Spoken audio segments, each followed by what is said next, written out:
Here I'm going to do the layout for the Windsor leg that I'm going to turn. It's a standard baluster leg that I like to turn. I'm marking out the major diameters so that I can go ahead and cut them all to size, which will help me locate all the different elements on the leg.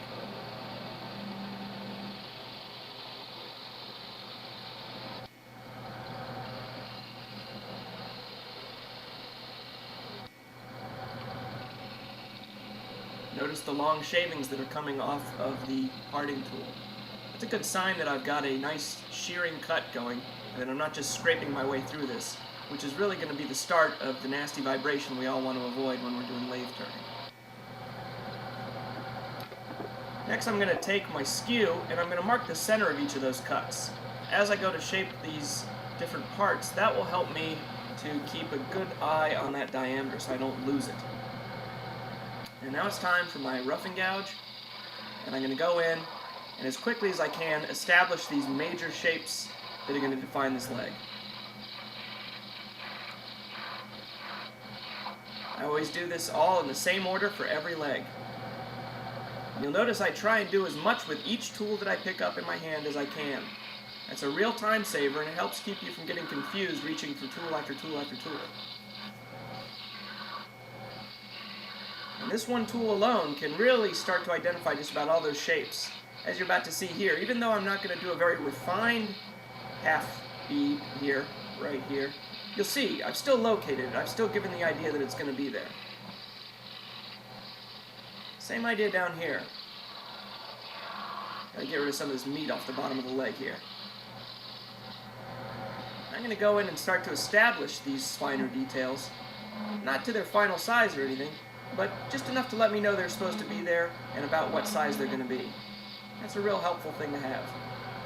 You can see just about all the details are represented now. So I need to come back in and I need to do a final location on those and see how well I did on my guess. Yeah, it looks like I did pretty good.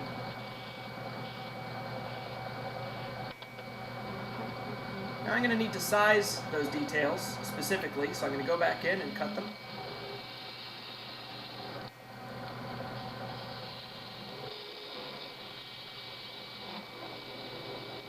It's real important when you start cutting smaller details in there that you're very careful to take a light shearing cut with that parting tool. Otherwise you're very likely to get vibration that's going to haunt you for the rest of the turning. I've got an old-fashioned lathe, and that means it's time to change belts and slow this down so I can do some of the detail work. I'm going to come in with a small detail gouge. I'm going to try and use it in as many different ways as I can to define these pieces of this internal detailing. And go ahead and cut this cove right here in the middle.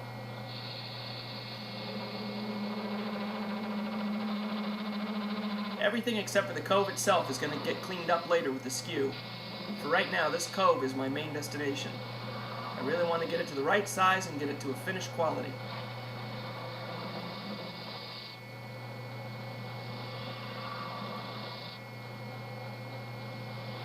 I started learning to turn this part of the leg first, as far as details go, because this was the part I was most likely to screw up on.